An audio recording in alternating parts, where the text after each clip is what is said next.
Everyone, welcome back to my channel. তো তোমরা সবাই কেমন আছো? আশা করছি খুব ভালো আছো, আর আমি কিন্তু অনেক ভালো আছি। তো আজকে চলে এসেছি আবার একটা নতুন ভিডিও নিয়ে। তো আমি এইখানে এসেছি, মানে আমার বাড়িতে এসেছি, হয়ে গেল আজকে 4-5 দিন হয়ে গেল।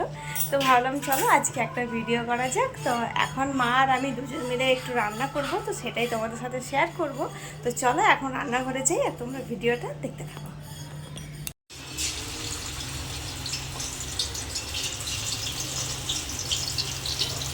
তো এখন মা আর আমি দুজনেই আছি আমাদের রান্নাঘরে। আর আজকে সকাল সকাল বাবা কিন্তু মাছ নিয়ে এসেছিল। তো এদিকে মা মাছগুলো ভেজে নিচ্ছিল, আর আমিও তখন দাঁড়িয়েছিলাম মায়ের কাছে। তো এখানে আমরা দুজন মিলেই রান্না করব। তো এদিকে দেখতে পাচ্ছ আমাদের মাছটা ভাজা হয়ে গেছে প্রায়। তো এখানে মাছ ভাজাটা কমপ্লিট হয়ে যাওয়ার পর একটা পাত্রে মাছগুলো এক এক করে আমরা তুলে নিচ্ছিলাম। আর আমাদের কিন্তু অনেকগুলোই মাছ ছিল, সবটাই আর ভিডিও করিনি। তারপর মাছটা রান্না করার জন্য আবার আমরা কড়াইতে তেল নিয়ে নিয়েছিলাম, আর তেলের মধ্যে দিয়ে দিয়েছিলাম পেঁয়াজ কুচি। আর এদিকে আমাদের টমেটো কুচি করে রাখা ছিল এখানে দেওয়ার জন্য। তারপর দিয়ে দিয়েছিলাম নুন আর হলুদ দিয়ে কিছুক্ষণ নাড়াচাড়া করেছিলাম। তারপর কিছুক্ষণ ভাজা হয়ে যাওয়ার পর আমরা দিয়ে দিয়েছিলাম আদা বাটা, আর এদিকে ছিল রসুন বাটা, একসাথে মিক্স করা ছিল, সেটা দিয়ে দিলাম। তারপর দিয়ে দিয়েছিলাম টমেটো কুচি।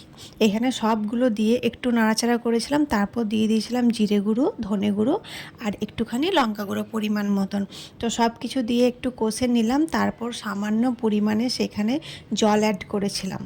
তারপর আমরা কিছুক্ষণ ঢাকা দিয়ে রেখে দিয়েছিলাম। এখানে দেখতে পাচ্ছ যে রান্নাটা প্রায় হয়ে এসেছে মশলাটা। তারপর এক এক করে মাছগুলো দিয়ে দিয়েছিলাম, আর মাছগুলো দেওয়ার পরে কি বেশিক্ষণ আর রাখিনি। তারপর একটা পাত্রে আমরা মাছগুলো ঢেলে নিয়েছিলাম, আর এখানে আমাদের মাছ রান্না কমপ্লিট। তো একটা রেসিপি তোমাদের সাথে আমি শেয়ার করলাম, এবার আরেকটা রান্না করব। এবার হচ্ছে আমি আর মা দুজন মিলে আর কি রান্না করব, চিংড়ি মাছ রান্না করব আবার। তো সেটাও তোমাদের সাথে আমি শেয়ার করব। তো চলো তোমরা ভিডিওটা কন্টিনিউ দেখতে থাকো। তো এখানে আবার কড়াইতে সর্ষে তেল নিয়ে নিয়েছিলাম, আর তার মধ্যে চিংড়ি মাছগুলো দিয়ে দিয়েছিলাম কিছুটা ভাজার জন্য। তো এখানে তোমরা দেখতে পাচ্ছ নুন হলুদ দিয়ে দিলাম। তারপর আমরা কিন্তু এখানে মাছগুলো একটু ভালোভাবে ভেজে নিয়েছিলাম আস্তে আস্তে। আর তারপর এখানে দেখতে পাচ্ছ মাছগুলো কিন্তু আমার ভাজা কমপ্লিট হয়ে গেছে। আর মাছের জন্য রেডি করেছিলাম পেঁয়াজ কুচি, আদা রসুন বাটা, আর এদিকে ছিল টমেটো কুচি। তো সবগুলোই তেল দিয়ে পরে আমরা ভেজে নিয়েছিলাম। তো এখানে দেখতে পাচ্ছ আদা রসুনটাও দিয়ে দিলাম, সব এক এক করে দিয়ে আর কি মশলাটা ভালোভাবে কষে নিচ্ছিলাম। তারপর আমরা এখানে দিয়ে দিয়েছিলাম টমেটো কুচিটা।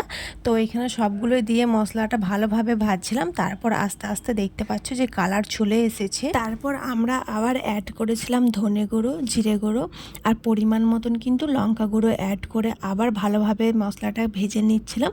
তারপর সামান্য পরিমাণে জল দিয়ে দিয়ে মশলাটা ভালোভাবে কষে নিচ্ছিলাম। মশলাটা যত ভালো করে ভাজা হবে ততই কিন্তু খাবারের টেস্ট বাড়ে, সেটা নিশ্চয়ই সবাই জানো। তো তারপর আর কি আস্তে আস্তে জল দিয়ে ভাজার পর আমরা চিংড়ি মাছগুলো দিয়ে দিলাম। আর চিংড়ি মাছটা দেওয়ার পর কিছুক্ষণ আবার নাড়াচাড়া করে এখানে দেখতে পাচ্ছ আমাদের চিংড়ি মাছের রেসিপি কিন্তু একদম রেডি হয়ে গেছে। আর তারপর এদিকে ছিল মাছ রান্না, আর তারপর আমরা করেছিলাম চিংড়ি মাছ রান্না। তো আজকে দুটোই মাছ রান্না তোমাদের সাথে আমি শেয়ার করলাম। তো আমাদের রান্না কমপ্লিট, এখন বাজে বেলা 11টা, আর তাড়াতাড়ি আমাদের রান্না কমপ্লিট হয়ে গেছে। আর এদিকে মাইক বাজছে, সামনেই তো দুর্গাপুজো চলে এলো, আর আমাদের পাশেই তো প্যান্ডেল হয়, তো সেইখানে আর কি গান বাজছে। তো ছোট্ট ভিডিও তোমাদের সাথে শেয়ার করলাম যে আমি এখানে এসে কী করলাম। আর এখানে এলেই টুকটাক মায়ের সাথে একটু রান্না করা হয়, মানে স্পেশাল কিছু রান্না করা হয়। এমনি কিছু হলে সেগুলো মা নিজেই করে, আর এরকম স্পেশাল কিছু যদি বাবা বাজার থেকে এনে দেয় তো সেগুলো আর কি মা আর আমি দুজন মিলে একটু একটু করে রান্না করি। তো আমি ভাবলাম চলো আজকে একটা ভিডিও তোমাদের সাথে শেয়ার করা যায়, আর অনেক দিন ধরেই আমি কোনো ভিডিও করি না। আর এইদিকে দেখো দিনের বেলা এইদিকে দেখো বৃষ্টি শুরু হয়ে গেল, হঠাৎই বৃষ্টি পড়তে শুরু করলো। তো যাই হোক, একটা ছোট ভিডিও তোমাদের সাথে শেয়ার করলাম। ভিডিওটা কেমন লাগলো কমেন্টে অবশ্যই জানিও। আর যারা যারা আমার চ্যানেলটাকে এখনও সাবস্ক্রাইব করনি তারা চটপট করে সাবস্ক্রাইব করে দিও। তো চলো আজকের মতন টাটা, আবার সবার সাথে দেখা হবে নেক্সট ভিডিও।